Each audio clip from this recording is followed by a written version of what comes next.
नमस्कार, मैं हूं नेहा सिंह और आप देख रहे हैं पीपल भारत। चलिए खबरों की शुरुआत करते हैं। संयुक्त राष्ट्र सुरक्षा परिषद में बोलते हुए भारत के स्थायी प्रतिनिधि राजदूत पी हरीश ने पाकिस्तान की आलोचना करते हुए कहा कि वो शांति स्थापना पर मुख्य चर्चाओं से ध्यान भटकाने की कोशिश कर रहा है। उन्होंने कहा कि भारत ये स्पष्ट करना आवश्यक समझता है कि पाकिस्तान के प्रतिनिधि ने एक बार फिर भारतीय केंद्र शासित प्रदेश जम्मू और कश्मीर पर अनुचित टिप्पणी की है। ऐसे बार बार किए गए दावे ना तो उनके अवैध दावों को मान्यता देते हैं और ना ही उनके राज्य प्रायोजित सीमा पार आतंकवाद को सही ठहराते हैं। डीके शिव कुमार ने हाल ही में कर्नाटक में मुस्लिमों को आरक्षण देने के एक सवाल के जवाब में कहा कि अगर जरूरत पड़ी तो संविधान में बदलाव भी किया जा सकता है, जिसे लेकर बीजेपी हमलावर है। बीजेपी ने ये मुद्दा संसद में उठाया। संसदीय कार्य मंत्री किरेन रिजिजू ने कहा कि कांग्रेस पार्टी मुस्लिम आरक्षण के लिए बाबा साहब के बनाए संविधान को क्यों बदलना चाहती है। केंद्र सरकार को राहुल गांधी के खिलाफ ब्रिटिश नागरिकता छुपाने के आरोप पर जवाब देने के लिए अब और समय मिला है। याचिकाकर्ता के अनुसार उनके पास ब्रिटिश सरकार के दस्तावेज हैं जो राहुल की ब्रिटिश नागरिकता साबित करते हैं, जिससे वो भारत में चुनाव लड़ने के लिए अयोग्य हैं। दिल्ली की बीजेपी सरकार ने अपना बजट पेश किया। इसके लिए खास तैयारी की गई। दिल्ली में पहली बार 1 लाख करोड़ रुपए का बजट पेश किया गया। इस बजट पर आम जनता के साथ साथ विपक्ष की भी निगाहें टिकी हुई थी। वहीं बजट पेश करने से पहले मुख्यमंत्री कई नेताओं को साथ लेकर हनुमान मंदिर भी पहुंची थी। सांसदों को अब तक 1 लाख रुपए वेतन मिलता था, जो कि अब बढ़कर 1.24 लाख रुपए महीना हो गया है।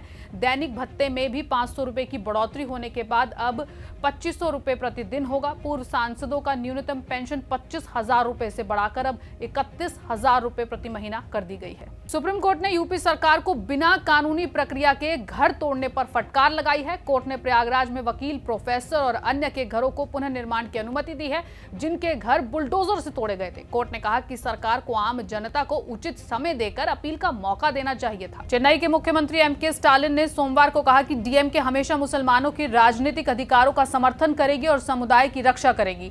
डीएमके कभी भी भाजपा सरकार की विघटनकारी योजनाओं को लागू नहीं होने देगी। उत्तराखंड जिला प्रशासन अब तक 136 अवैध मदरसों को सील कर चुका है। प्रदेश में लगभग 450 मदरसे पंजीकृत है। उत्तराखंड में अवैध मदरसों को मिलने वाली फंडिंग की जांच भी करवाई जाएगी। मुख्यमंत्री धामी ने इस बाबत जिलाधिकारियों को निर्देश दिए। अफसर ये रिपोर्ट सीधे मुख्यमंत्री कार्यालय को सौंपेंगे। विश्व हिंदू परिषद ने दिल्ली में हुमायूं के मकबरे का निरीक्षण किया। उनका कहना है कि वे इसके ऐतिहासिक संदर्भ का अध्ययन कर रहे हैं। इससे पहले महाराष्ट्र में औरंगजेब के मकबरे को हटाने की मांग के चलते विवाद खड़ा हुआ है। शिमला के एक प्रतिष्ठित निजी स्कूल में ईद उल फितर को लेकर जारी एक आदेश से विवाद खड़ा हो गया। स्कूल प्रशासन ने नर्सरी से दूसरी कक्षा तक के छात्रों के लिए 28 मार्च को ईद मनाने का एक प्रोग्राम तय किया था। देवभूमि संघर्ष समिति द्वारा शैक्षणिक संस्थान के बाहर विरोध प्रदर्शन करने की इस दौरान चेतावनी दे दी, जिसके बाद स्कूल को अपना फैसला बदलना पड़ा।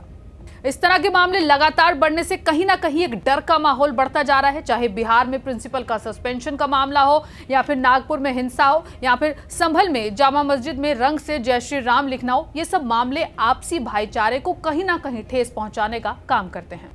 जम्मू कश्मीर के मुख्यमंत्री उमर अब्दुल्ला ने सोमवार को कहा कि देश में वक्फ विधेयक के खिलाफ विरोध प्रदर्शन समझ में आता है। उन्होंने आरोप लगाया कि केवल एक विशेष धर्म को लगातार निशाना बनाया जा रहा है। साथ ही उमर ने कहा कि जब किसी विशेष धर्म को निशाना बनाया जाता है तो तनाव होगा। बिहार में विधानसभा चुनाव से पहले एनडीए नेताओं की 26 मार्च को दिल्ली में बैठक होगी। बीजेपी नेता संजय जायसवाल के आवास पर यह बैठक होगी, जिसमें राज्य के सभी वरिष्ठ नेता शामिल होंगे। बैठक की महत्वपूर्ण उपस्थिति में बीजेपी राष्ट्रीय अध्यक्ष जेपी नड्डा और केंद्रीय मंत्री भी रहेंगे। वहीं अमित शाह बिहार दौरे पर 29 मार्च को जाएंगे। पश्चिम बंगाल की मुख्यमंत्री ममता बनर्जी ब्रिटेन के दौरे पर हैं। सोमवार को लंदन में भारतीय उच्चायोग द्वारा आयोजित चाय पर चर्चा में मुख्यमंत्री ममता बनर्जी शामिल हुए। इस दौरान उन्होंने अपनी यात्रा से जुड़े कई अहम बिंदुओं पर चर्चा की। मुख्यमंत्री ममता ने बताया कि उनकी यात्रा कार्यक्रम में बदलाव की वजह से वो लंदन स्कूल ऑफ इकोनॉमिक्स नहीं जा पाएंगी, जहां पर उन्हें आमंत्रित किया गया था। दिल्ली का एयर क्वालिटी इंडेक्स आज खराब श्रेणी में दर्ज किया गया। AQI के 201 के ऊपर रहने पर वायु गुणवत्ता प्रबंधन योजना की स्टेज 1 को लागू किया जाता है। इसलिए पूरे एनसीआर क्षेत्र में 27 सूत्रीय योजना लागू करने का फैसला किया गया। स्कूली शिक्षा के संदर्भ में दिल्ली सरकार एक अहम फैसला ले सकती है, जिसमें स्कूल कैंपस या किसी खास दुकान से बुक्स, स्टेशनरी और यूनिफॉर्म खरीदने को नहीं कहा जाएगा, क्योंकि निजी स्कूल इसके जरिए मोटा पैसा वसूल रहे हैं। गाजियाबाद जिले के लोनी असेंबली हल्के से बीजेपी एमएलए नंदकिशोर गुर्जर ने एक बार फिर पुलिस अफसरों के खिलाफ मोर्चा खोल दिया है।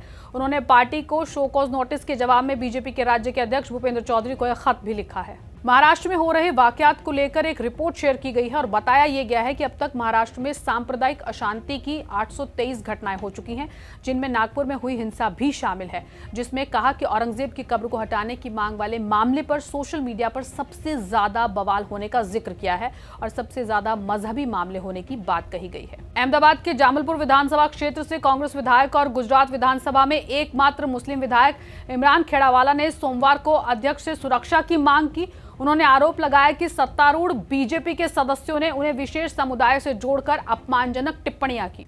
कर्नाटक में हनी ट्रैप को लेकर बवाल मचा हुआ है। बीजेपी विधायक इसकी जांच की मांग कर रहे थे, जिसके बाद उन्हें सदन से मार्शलों ने बाहर निकलवाकर सस्पेंड कर दिया गया। अब बीजेपी की ओर से कर्नाटक की सिद्धारमैया सरकार को चेतावनी दी गई है। इस बुलेटिन में फिलहाल इतना ही। मुझे दीजिए इजाजत। नमस्कार।